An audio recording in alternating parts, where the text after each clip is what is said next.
Hello, everyone. My guest today is Bjorn Espenes. He is the co-founder and CEO of Finch, a Google award-winning marketing tech platform for paid media, one of the fastest growing private companies in the US with expertise in e-commerce, PPC marketing, and SaaS, a passion for innovation and customer success. Bjorn has founded three companies, technology companies, since 1995. Bjorn, are you ready to take us to the top?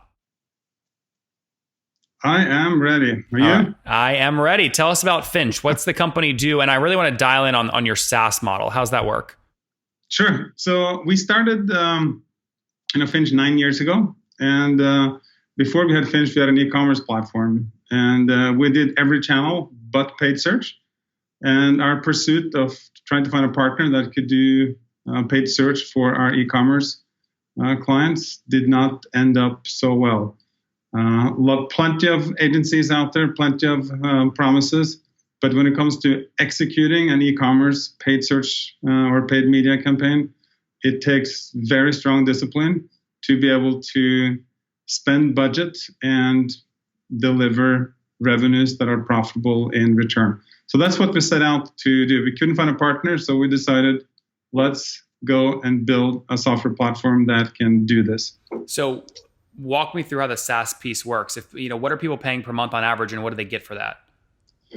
Sure. So if you look at paid media in the US, high 90% of paid media, search and shopping is purchased through a combination of manual labor, spreadsheets, scripts, static tools, and where the challenge is, this is how clicks are purchased. When you look at how they're sold, Bing, Google, Amazon, Facebook, they sell clicks in a highly automated fashion, right? There's not a lot of manual labor involved for Google to sell a click, right? So there's this gigantic technology gap in the industry, and that's what we set out to close. So what do people pay per month on average to get access to this, would you say? I think our average client is about $3,000 to $4,000 a month in that range. And that's not ad spend. That's what you keep from them, correct? That's what we keep from them. Okay. Right? And what is that based off? Is it the money they put through the platform? It's based on the ad budget that runs through it and the revenues that we pull out. Got it. Okay. And you said you launched 9 years ago, so 2009?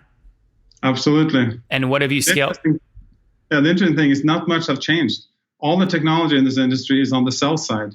When it comes to the buy side, most of the technology developed has either been for display or for helping agencies to scale, billing, reporting, those types of things, but not focused on actual advertiser performance. So how many customers have you scaled to today? We currently run 250 clients worldwide. Okay, 250 folks. And is this, do you kind of employ an inside sales team to land these customers, or how does that work? Yeah, we have an inside sales team, typical pre-sales, SaaS model, pre-sales, account executives. And then we also have partnerships that we formed where we sell to, a large organization like Rakuten in Japan is using our technology for all their search and shopping. And Bjorn, can I take the 250 customers times that $3,000 per month kind of average and assume you're doing about $750,000 a month in revenue? No, I wouldn't make it that easy for you. Okay, well, one of those two numbers then has to be wrong. Which one's wrong? Well, that's the average customer. We have a lot of partners that we work with that are counting that customer count. In the 250? So our revenues are higher than you said, but I see. Okay, good. So it's fair to say minimum $750 per month. That's fair to say. Okay, very good. And what's growth look like? What were you doing about a year ago? So we last year we grew over 50%, and we're trailing a little bit behind it this year, but not much. Okay. So we're on a very nice ramp rate. So what can I calculate then a minimum then? So October 2017, you would have been doing what, like 550, something like that, if you're growing 40% year over year? Maybe not. No, I'm not going to give you the revenue number. Well, I don't want the revenue number, but I'm looking at the minimum. So you just told me minimum was 750 right now. So I'm basically saying, okay, to grow 40% year over year, that means you were doing, call it 550 a year ago minimum. Right. Well, I don't want to really argue with you about this because the 750 was the minimum. It's substantially higher than that. Yeah. So, by the way, you're welcome to give updated numbers, but I'm working based off what you've given me. So that's what I'm going with. Yeah. So, okay, very good. And walk me through funding. So have you decided to bootstrap this, or have you raised capital? We have not raised any outside capital. That's it's great. all internally bootstrapped, and sweat, blood, sweat, and tears. Right. I love that. How have you resisted? More people need to learn to resist. Well, it's not my first rodeo, right? So we tried the other paths, and we decided to do without funding this time. Doesn't necessarily mean that there's not a right time and place for companies to get funding, but we've been able to really pull this off. And we actually had what we discovered to be a pretty clever way to make this happen. We had about 40 clients signed up before we wrote any lines of code. Right. Okay, well, I don't even have to ask the question. Obviously, I'm going to ask. Well, tell us how you did it. Well, so we knew there was a big problem in the industry, and so we went through our network and we talked to about 40 clients and said, we're going to go build this to solve this problem. And if we build this, will you buy it? And if you buy it, will you pay us this for it? And then we essentially built our first client list based on that. Okay, based on that, we realized validation and then built a minimum viable product, put one customer on it, kept tweaking it until it worked for that customer, and then just added to it as we went. Bjorn, there's a lot of people though that will go out and ask people, if I build this, will you pay? And they say yes. And then when they actually build it and put it in, they don't actually pay. So, I mean, obviously it's great that there was customer research there, but how did you actually try and hold them to that to see if how'd you test their seriousness? Well, in order to get them to do this, we made them sign an NDA to make it exclusive, right? And then get their buy-in. And as we made progress, I kept them in the loop. And so, yeah, I mean, of course, you can't really keep people to the fire, but the hit rate and the commitments we got gave us enough confidence to go do it. And as we started on-ramping new clients, there were very few that fell off. Yep, that's very good. What is churn today?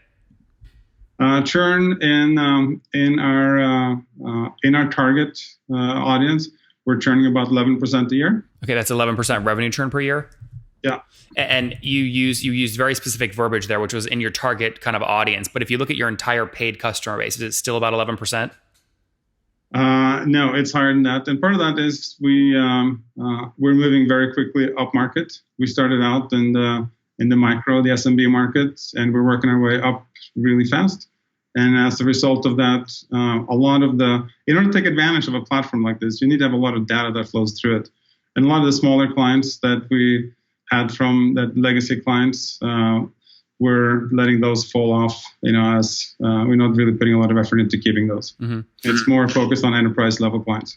And what does your team look like today, and how many of those folks are inside sales? Our sales team here on inside sales, about 12 people. And what's total team size? We're about 70. 70? Yes. And do you have, who's in charge of driving expansion revenue? The account executive, or do you have a customer success team? We have a customer success team. Quota carrying or not? They have a book of business that they manage, yes. Okay, but so this is a big debate right now. I talked to a lot of people doing, $100 million in ARR. They all have CS teams. And when I ask about expansion revenue, some of them actually do put that onus on the CS rep to drive expansion. Some of them do not. So just to be clear, you have quota carrying CS reps. Yes. Okay, that's great. Do you mind me asking? I mean, obviously don't give away anyone's personal salary, but how did you structure that to make sure incentives are aligned across the SDR to the AE to the CS rep? Well, so we have a single KPI across the entire company that is annualized, revenues. And that's sliced and diced into different functions, different geographic regions, and so forth. And what comes from that is, there's always in a business like this that's transactional e-commerce driven, there's a lot of seasonality. So you got to, bake that into, it's difficult to do month over month, and year over year is the more effective measure. But essentially there are two main components for these, and it's, how much we grow an account, and it's the churn numbers, right? So, and that's, I think a lot of the challenges, companies like ours have, or the industry have, is how do you calculate all these things in a way that's fair, that takes a lot of the noise around the numbers out. And I think that's one of the key factors that we have done, is to find a way to have a single KPI that is sliced and diced around the company. So Bjorn, I want to try and break that down to make sure I understand it. I'm going to make this up. You're saying, okay, team, here's our ARR target, but from 2017 to the end of 2018, we want to be at this. If we hit this metric by the end of 2018, the CS reps, you're going to get of this. There's a bonus pool of $1 million. You're going to get 10% of it. Your AEs, you're going to get 10. Engineering, you're going to get 20%. I mean, is that kind of how you think about it? Actually, I think about it more on an individual level, and every employee has a daily report that tells them exactly where they are and how they're tracking towards the goals. Do you use a tool to do that, or is it something you built internally? Built internally. Interesting. Yeah, I mean, it's obviously super smart, and this is very difficult to incentivize everyone at the same time towards the same goal. How do you decide what the bonus is that's paid out? Is there like a this is the pot of winnings and it's distributed? Do you understand what I'm saying? Yeah. So it's all individual, right? Yeah. But what are they? So at the end of the year, if you hit the company target, what are they splitting? So we don't do it like that. Okay. We have because once you start building a pool like that, it's easy for people to hide. We have all these numbers are sliced and diced so granularly that each individual know exactly where they are, where they're tracking, if they're ahead or behind, and our bonus or commission payout. And it's more a commission type payout than a bonus per se. Okay. And it's paid out, monthly during the year. So how would an engineer who's critical to a company, obviously commission is not lingo they're familiar with, they're also getting a commission, and if so, on what sales? So they get, it's tied to sales, but it's a higher level number than their individual, performance. Like, so for example, on engineers, they get paid on on incremental revenues over the past 12 months. And there's certain triggers that makes that happen. Really interesting. Are there any books or resources that helped you develop kind of this model? No, I think I was really focused on KPIs. When we first started, the first year and a half, it was Eric and me who was my co-founder. And we'd come off a company before we started Finch. And we really wanted to make things very simple. And we spent a lot of time figuring out what is the one KPI that we can work with now that's motivating for the two of us as we got started, that can scale over time. And as I said, we've built the tool internally, and it's been modified a ton over the years. But I think that's one of the keys to keep everyone focused, and compensation is an effective way to keep people focused, right? Yeah, no, it's more. I'm just more interested in, obviously compensation makes sense, but it's more about how this model kind of changes and evolves over time, which it sounds like you've done a really interesting job with that. So very good. Of the 70 people, where's everyone based? They're based in Salt Lake City, Dublin, Munich, and Manila. Okay, Dublin, got it, and remote spots. And then last question here on kind of economics. What are you paying to acquire a new customer, typically fully weighted? I'm going to share that number with you. Okay, what I'm really asking is how aggressive are you comfortable being in terms of payback period? Will you push 12 months, or you try and stay below 6, or what? We are well inside 12 months. Okay, are you happy with that, or are you getting more aggressive and pushing higher? We have been more aggressive over the years and pushing more. And it's just as the company scales and generates more resources, we're getting more aggressive on the sales and marketing side. And that's for a company like ours, the limiting factor to growth is the customer acquisition cost. Right? Sure. Yeah. I mean, you said earlier, ARPU was about $3,000 per month. So if you're spending less than 12 months in terms of payback period, you're definitely spending less than $36,000 to get one of those new customers. Right. Yeah, that's great. Healthy. Obviously you haven't raised capital to date. You did say there are right times to do that. Any plans in your future to raise? Nope. No conversations right now? No conversations. You selling to anyone right now? Nope. Come on, man. You said all with a straight face. You're good. You've practiced this. No, it's like we got a good thing. It's like we're running.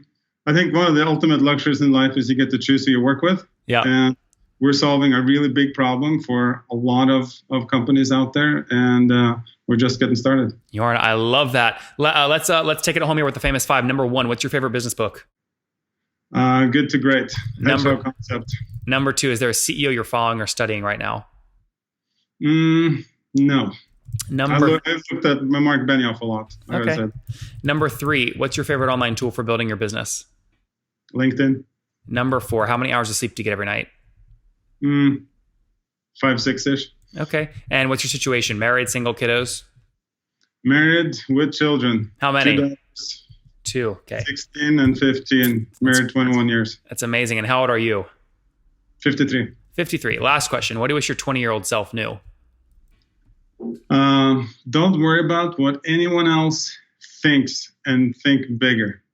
Guys, don't worry about anyone else and think bigger. Founded Finch back in 2009, now over 70 people between Salt Lake City, Dublin, and other remote locations. They're bootstrapped. They've got about 250 customers paying north of $3,000 per month. So they're doing well north of 750 grand per month right now in revenue. 11% revenue churn per year. That's obviously on a gross basis. Again, spending less than 12 months in terms of payback period. So healthy economics there as they look to continue scaling. Again, all bootstrapped, which I love. Bjorn, thanks for taking us to the top.